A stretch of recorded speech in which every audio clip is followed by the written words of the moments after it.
Hello বন্ধুরা, সকলকে জানাই technology work and earning money চ্যানেলের তরফ থেকে স্বাগত। তো আজকে আমরা এই ভিডিওর মাধ্যমে শিখতে বা জানতে চলেছি যে কিভাবে চেক করবেন প্রধানমন্ত্রী আবাস যোজনা লিস্টে আপনার নাম আছে কি না। প্রধানমন্ত্রী আবাস যোজনা লিস্ট কি? প্রধানমন্ত্রী আবাস যোজনা হলো সরকার থেকে যে বাড়ি তৈরির জন্য 1,30,000 টাকা করে দিচ্ছিল, সে লিস্টে আপনার নাম আছে কি না তা আপনি কিভাবে চেক করবেন। তো তার ভিডিও শুরু করার আগে সকল বন্ধুকে ছোট্ট একটা রিকোয়েস্ট, যে সকল বন্ধুরা এখনও পর্যন্ত আমাদের এই চ্যানেলটিকে সাবস্ক্রাইব করেননি তারা অবশ্যই চ্যানেলটিকে সাবস্ক্রাইব করুন। এরকমই কিছু আমরা প্রয়োজনীয় ভিডিও নিয়ে আসি যেগুলো মানুষের কাজে লাগে, এবং এমনভাবে যে ভিডিওগুলো বানাই এবং ওয়েবসাইটের উপরে বানাই আমরা, যেগুলো আপনি আপনার স্মার্টফোনের সাহায্যে কাজ করতে পারবেন তা ঘরে বসে। তো চলুন বন্ধুরা ভিডিও শুরু করা যাক। তার জন্য আমি প্রথমে যাব ইউসি ব্রাউজারে আসার পর যে ওয়েবসাইটটা একটা লাগে, প্রত্যেকটা কোম্পানি একটা তো ওয়েবসাইট থাকে পার্টিকুলার। তো ওয়েবসাইটটা আমি আপনাদেরকে ডিসক্রিপশন বক্সে লিঙ্ক দেওয়া আছে, তো তোমরা চাইলে সেখান থেকেও ওয়েবসাইটের সঙ্গে লিঙ্ক করতে পারেন। তো ওয়েবসাইটটা হচ্ছে এটা, তো আপনারা চাইলে এটাকে আপনারা নোট করে নিতে পারেন এই ওয়েবসাইটটা। তো এই ওয়েবসাইটের উপর আমি ক্লিক করলাম, ক্লিক করার পর আমি ওয়েবসাইটের মধ্যে প্রবেশ করলাম। প্রবেশ করার পর এখানে অনেকগুলো কিন্তু লিস্ট খুলে গেছে। তো সকল বন্ধুকে ছোট্ট আরেকটা রিকোয়েস্ট, ভিডিওটিকে প্রথম থেকে শেষ পর্যন্ত দেখুন, নাহলে কিছু বুঝতে পারবে না। ভিডিওর মধ্যে একটু সামান্য জড়তা আছে, যেগুলো একটু খুব কিছু কিছু জায়গা শক্ত এবং খুবই সোজা। তো এরপরে আপনাকে যেটা করতে হবে সেটা হলো এখানে রিপোর্ট বলে যে অপশানটা আছে এখানে আপনি ক্লিক করুন। ক্লিক করার পর আপনাকে যেটা করতে হবে, পুরো পেজটাকে উপর দিকে তুলুন, একদম নিচের দিকে আসুন। নিচের দিকে আসার পর এখানে দেখতে পাচ্ছেন একটা অপশান আছে বেনিফিশিয়ারি ডিটেলস ফর ভেরিফিকেশন। এখানে তাদেরই নাম শো করবে যাদের ভেরিফিকেশন করে গেছে বাড়িতে এসে, সরকার থেকে লোক এসে। এখানে 100 জনের মধ্যে এখানে হয়তো 10 জনের নাম লিস্টে থাকে, বাকি জনের হয় না। যার কপালে আছে তারাই পাবে। তো চলুন জেনে নিই যে কীভাবে সেটা লিস্টে চেক করব। তো এর উপরে ক্লিক করুন। এর উপরে ক্লিক করার পরে আরেকটা নতুন পেজ খুলে যাবে। এখানে আপনার যেখানে সিলেক্ট বলে যে অপশানটা দেখতে পাচ্ছেন, এখানে আপনি কী করুন, এখানে আপনি ক্লিক করুন। ক্লিক করার পর এখানে আপনাকে আপনার স্টেট, আপনি কোন রাজ্যে থাকেন সেই রাজ্যটা এখানে সিলেক্ট করুন। তো আমি ওয়েস্ট বেঙ্গলে আছি, তো ওয়েস্ট বেঙ্গল সিলেক্ট করলাম, তারপর ওকে মারলাম।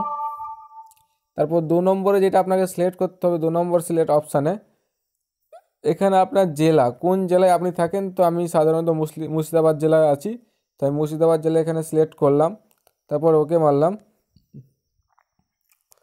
তারপর 3 নম্বর অপশানটা কি, 3 নম্বর অপশানে আপনাকে যেটা করতে হবে, আপনি যে ব্লকের অন্তর্গত সে ব্লকের এখানে সিলেক্ট করবেন। তো আমি এখানে রঘুনাথগঞ্জের ব্লকের অন্তর্গত, তো রঘুনাথগঞ্জ এখানে আমি সিলেক্ট করলাম। এবং পঞ্চায়েত, আপনি কোন পঞ্চায়েতের অন্তর্গত সেই পঞ্চায়েতটা এখানে সিলেক্ট করবেন। তো আমি এখানে মির্জাপুর সিলেক্ট করলাম।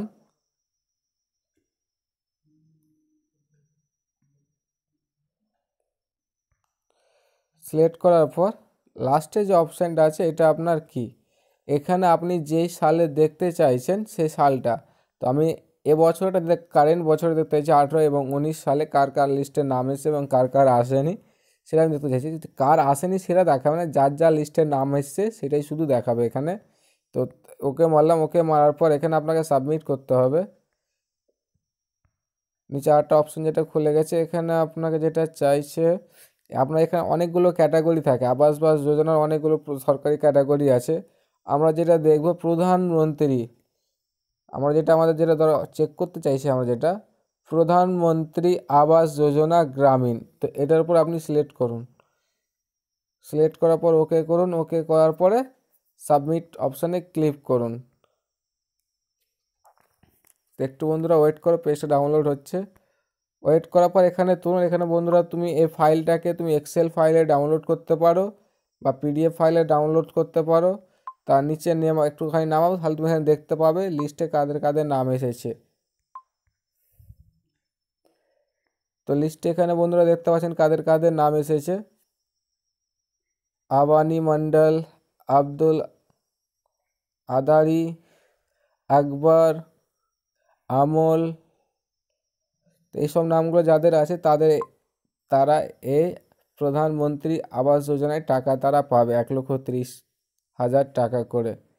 আর তাছাড়া এখানে তুমি যে পিডিএফ ফাইল বা এক্সেল ফাইল দেখছো, ঠিক আছে বন্ধুরা, এখানে তোমার বলতে কি যে ওই বুথের অন্তর্গত যতগুলো বুথ আছে, যেমন আমাদের চণ্ডীতলা ব্লক আছে, যেমন রঘুনাথগঞ্জ ব্লক, জঙ্গিপুর ব্লক, ওই ব্লকের যতগুলো ব্লকের আন্ডার পঞ্চায়েত আছে তাদের এখানে সবারই এখানে কিন্তু শো করবে। যখন তুমি ফাইল ডাউনলোড করবে তখন ওই ব্লকে যতগুলো পঞ্চায়েত আছে তার অন্তর্গত পুরো ব্লকটার শো করবে। তো বন্ধুরা, যদি আমার এই ভিডিওটি কি ভালো লেগে থাকে তো অবশ্যই শেয়ার এবং কমেন্ট করুন, এবং যদি কারো কোনো জায়গায় বুঝতে অসুবিধা হয় তো অবশ্যই আমাকে কমেন্ট বক্সে কমেন্ট করে জানান, আমি আপনাদেরকে অবশ্যই সাহায্য করব। তো বাই বন্ধুরা, দেখা হয় পরের ভিডিওতে।